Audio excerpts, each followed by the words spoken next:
Good morning बच्चों, कैसे हैं आप सभी। हमें आशा है कि आप सभी पूर्ण रूप से स्वस्थ होंगे और जो भी आपको ऑनलाइन के माध्यम से पढ़ाया जा रहा है उसे आप बहुत अच्छे तरीके से पढ़ रहे होंगे और समझ रहे होंगे। तो बच्चों, आज मैं आपकी विषय अध्यापक स्नेहलता श्रीवास्तव कक्षा 7 के बच्चों को हिंदी रीडर में पाठ 8 का जो शेष भाग बचा था उसे पढ़ाने जा रहे हूँ, जिसे आप बहुत ध्यानपूर्वक पढ़ेंगे। पाठ का नाम है स्वामी विवेकानंद। तो बच्चों, स्वामी विवेकानंद जो थे वो बहुत ही महापुरुष थे। उन्होंने इस संसार की भलाई के लिए, विश्व के कल्याण के लिए अपना सारा जीवन जो है लगा दिया, सारा जीवन अपना परोपकार में लगा दिया। आइए उसका शेष भाग हम आगे पढ़ते हैं।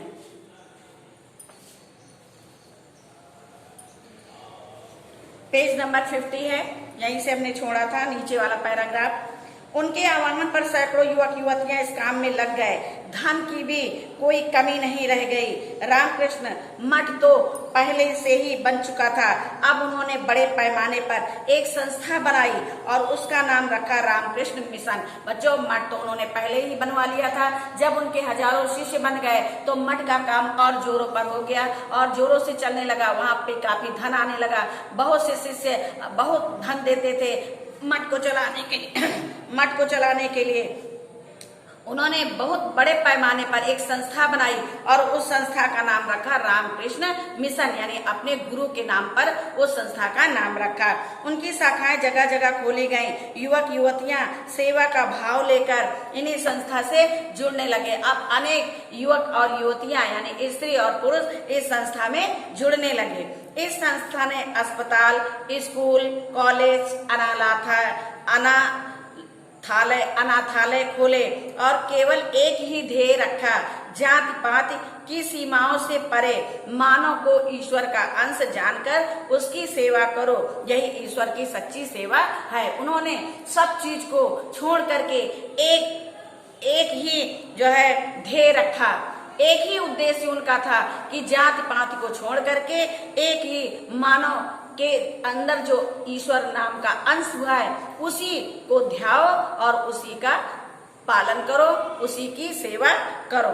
यही ईश्वर की सच्ची सेवा है। क्योंकि बच्चों, हर मनुष्य के अंदर ईश्वर विराजमान है। ईश्वर का अंश हर मनुष्य है। हमें जो है ईश्वर की पूजा से पहले मनुष्य की पूजा करनी चाहिए, क्योंकि मनुष्य के अंदर ही ईश्वर विराजमान है। अगर आप ईश्वर की मनुष्य की अवहेलना करते हैं, मनुष्य का अपमान करते हैं, उसकी जो है भलाई नहीं करते हैं, उसके साथ छल कपट करते हैं, तो ईश्वर कभी खुश नहीं रहेगा। ईश्वर खुश तब होगा बच्चों, ईश्वर तो स्वयं से ही समर्थ है। उसको किसी चीज की नहीं इच्छा है। ना फल चढ़ाओ, ना मेवा चढ़ाओ और ना उसके दरवाजे पर जाओ, मंदिर जाओ, ना मस्जिद जाओ। ईश्वर तो सबके अंदर विद्यमान है और मनुष्य को मनुष्य की सेवा या अन्य प्राणियों की सेवा करनी चाहिए। इसी से ईश्वर जो है प्रसन्न रहता है। यही ईश्वर की सच्ची भक्ति है। स्वामी विवेकानंद ने कई विदेशी शिष्यों ने भी मानव सेवा की इस योजना में भाग लिया। स्वामी विवेकानंद के कई विदेशी शिष्यों ने भी इस सेवा आयोजन में भाग लिया। बहुत से विदेशी भी स्वामी विवेकानंद के शिष्य बन गए। धीरा माता और मिस मूलर नामक उनकी शिष्याओं ने उन्हें बेलूर मठ बनाने के लिए जमीन खरीद कर दी। बच्चों, इनकी एक शिष्या थी धीरा माता और मिस मूलर, ये विदेशी महिलाएं थी। इन्होंने जो है बेलूर में मठ बनवाने के लिए जमीन खरीद कर इनको दी। बच्चों, इनके मठ कई स्थानों पर हैं, बहुत जगह इनके मठ है। देश विदेशों में भी इनके मठ है, इनकी संस्थाएं चल रही हैं। गंगा नदी के किनारे भव्य बेलूर मठ बनाया गया। बच्चों, बेलूर मठ कहाँ बनाया गया? गंगा नदी के तट पर। यहीं पर अब रामकृष्ण मिशन का प्रधान कार्यालय है।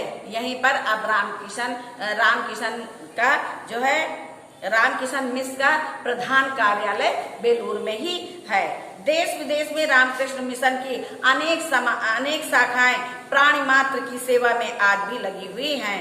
बच्चों, रामकृष्ण मिशन के माध्यम से जो है अनेक सेवा की जो है शाखाएं हैं, बहुत सी शाखाएं हैं जो मठ की संस्था से चलाई जाती हैं और वो जो है गरीबों की सेवा करती हैं और अनेक जो है संस्थाएं खोली गई हैं, जैसे अनाथालय खोला गया है और भी बहुत सारी चीजें हैं।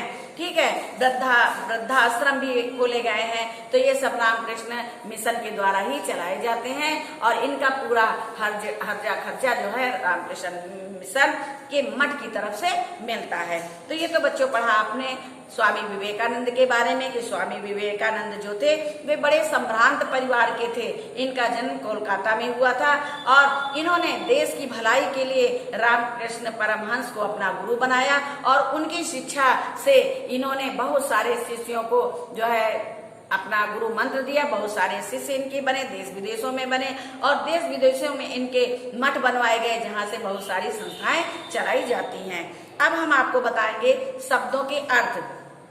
सर्वधर्म माने होता है सभी धर्म की और संयोग बस किस्मत से ही।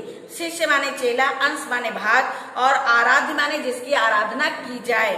प्रसिद्ध माने विख्यात और ओजपूर्ण माने तेज से परिपूर्ण। इशारा माने संकेत और निराकार माने जिसका आकार ना हो। सज्जन माने भला आदमी। संभ्रांत माने समृद्ध और साकार माने जिसका आकार हो और आवाहन माने बुलावा और ध्येय माने उद्देश्य। ये तो शब्दार्थ हो गए। आपको शब्दार्थ कॉपी में लिखने हैं और लिख करके याद करने हैं। अब आइए हम आपको मौखिक प्रश्नों के उत्तर बताते हैं। इसके मौखिक प्रश्नों के उत्तर थोड़ा छोटे हैं, आप चाहें तो इसको लिख सकते हैं। ठीक है, अमेरिका में सर्वधर्म सम्मेलन का आयोजन कब हुआ? तो बच्चों अमेरिका में सर्वधर्म सम्मेलन का आयोजन 1893 ईस्वी में हुआ। स्वामी विवेकानंद का वास्तविक नाम क्या था? नरेंद्र। सिर्फ आपको नरेंद्र लिखना है और अगर आपसे कोई मौखिक प्रश्न पूछता है कि स्वामी विवेकानंद का वास्तविक नाम क्या था, तो स्वामी विवेकानंद का वास्तविक नाम नरेंद्र था, लेकिन किताब में आप सिर्फ नरेंद्र ही लिखेंगे। युवक नरेंद्र को रामकृष्ण परमहंस से किसने मिलवाया? सुरेन बाबू ने। युवक नरेंद्र ने रामकृष्ण परमहंस को से कौन से प्रश्न पूछे? स्वामी विवेकानंद ने रामकृष्ण परमहंस से ये प्रश्न पूछे, जगत में धर्म अलग अलग क्यों हैं?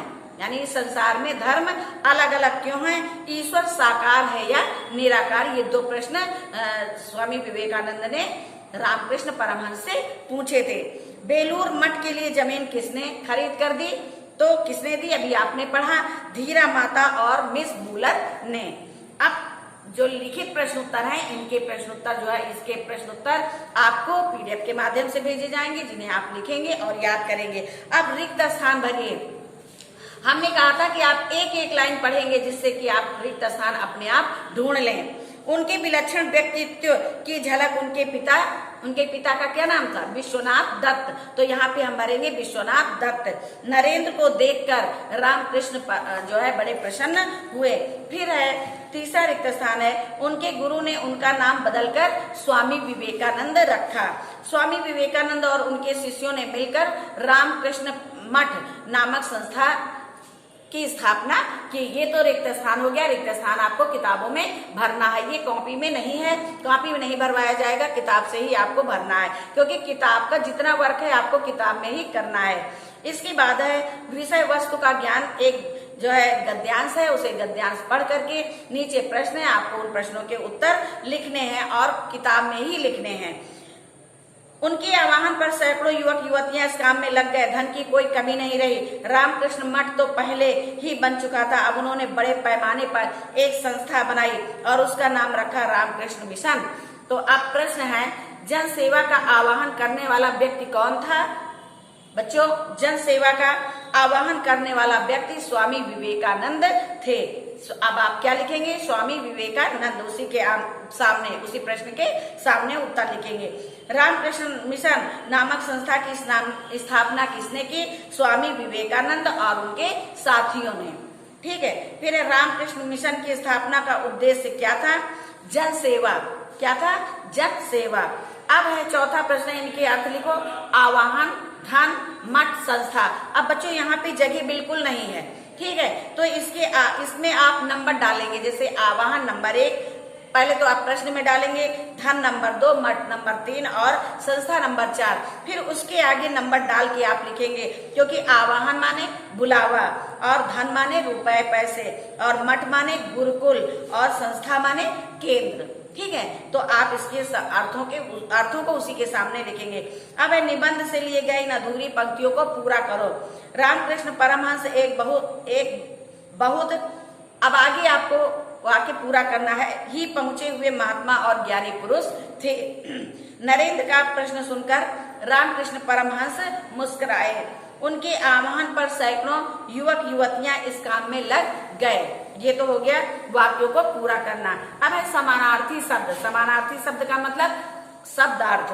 आज, वर्तमान, शिष्य, छात्र, मधुर, मीठा और अंश माने हिस्सा। फिर इसके बाद दिए गए वाक्यों में सर्वनाम शब्दों को रेखांकित करो और उनके भेद लिखो। तो सर्वनाम लिखा हुआ है आपको नीचे देखिए प्रश्न के, तुम प्रश्न पूछ सकते हो। ये मध्यम पुरुषवाचक सर्वनाम है। काश मैं भी जन सेवा का काम कर पाता, ये उत्तम पुरुषवाचक सर्वनाम है। उनकी प्रसिद्ध विदेशों तक फैल चुकी थी, अन्य पुरुषवाचक सर्वनाम है। उन्होंने स्वामी जी के पद चिन्हों पर चलना चाहा, अन्य पुरुषवाचक सर्वनाम है। क्या तुमने बेलूर मठ देखा है, मध्यम पुरुष सर्वनाम है। अब इसके आगे है विलोम शब्द, जन्म मृत्यु। विलोम शब्द से वाक्य बनाना है। पहले आपको शब्द का विलोम शब्द लिखना है, फिर उसी से वाक्य बनाना है और ऐसा वाक्य बनाना है जिसमें शब्द और विलोम दोनों आ जाएं। जन्म, जन्म का विलोम होता है मृत्यु। जन्म और मृत्यु जीवन के सुख और दुख हैं। मधुर, मधुर का विलोम कड़वा होगा। स्वामी जी को मधुर स्वर में नरेंद्र ने कड़वा नहीं मीठा गीत सुनाया। प्रसन्न माने दुखी। नरेंद्र से मिलकर स्वामी जी दुखी नहीं बल्कि प्रसन्न हुए। फिर है साकार का विलोम निराकार। नरेंद्र ने स्वामी रामकृष्ण से पूछा, ईश्वर साकार है या निराकार। इसमें शब्द और जो है विलोम दोनों आ जाते हैं। फिर तीन तीन पर्यायवाचियां हैं। ईश्वर, ईश्वर की पर्यायवाची है भगवान, प्रभु, परमेश्वर। और परमेश्वर पानी का नीर है और जल है वो आर्य है। शिष्य का छात्र है, विद्यार्थी है, अनुयायी है। मनुष्य का मानव है, पुरुष है और नर है। ये आपका पाठ था बच्चों। अब इसके नीचे लिखा हुआ है आइए कुछ करें। यहाँ पे कुछ चित्र दिए गए हैं। इन चित्रों को पहचान करके आपको उनके नाम लिखने हैं होमवर्क में। ये आपका होमवर्क का कार्य है। अब ये आपने पाठ 8 पढ़ा। अब दूसरे टर्न में हम आपको पढ़ाएंगे पाठ 9 बाल लीला। ठीक है, तो बाल लीला आप पहले से ही पढ़िए। जो पाठ पढ़ाना है, ठीक है, उस पाठ को आप पहले से ही पढ़ करके रखा करिए। पहले से आपको पढ़ने से बहुत फायदे होते हैं। पहले तो आपने पाठ पढ़ लिया और जब दोबारा टीचर समझाएगा, ठीक है, तो आपके अच्छी प्रकार से समझ में आ जाएगा। तो बच्चों आज आपने पढ़ा पाठ 8 विवेकानंद। ये 2 भागों में आपको पढ़ाया गया। ठीक है, आज इसकी PDF भेजी जाएगी तो आप इसकी PDF को किताब का कार्य किताब में करेंगे और कॉपी का कार्य कॉपी में करेंगे। अब जिन बच्चों ने किताबें ले ली हैं वो तो अपना कार्य पूरा करते और डेट डाल करके काम पूरा करें। और जिन बच्चों ने किताबें नहीं ली हैं, अभी तक नहीं ली हैं कॉपी किताबें, वो किताब कॉपी ले लें और अपना वर्क कंप्लीट करते रहें। नहीं तो सितंबर में विद्यालय खुलेगा तो आपका वर्क बहुत पीछे रहेगा। फिर आप याद करेंगे कि अपना कार्य पूरा करेंगे। तो बच्चों आज ये पाठ यहीं पे समाप्त होता है। धन्यवाद।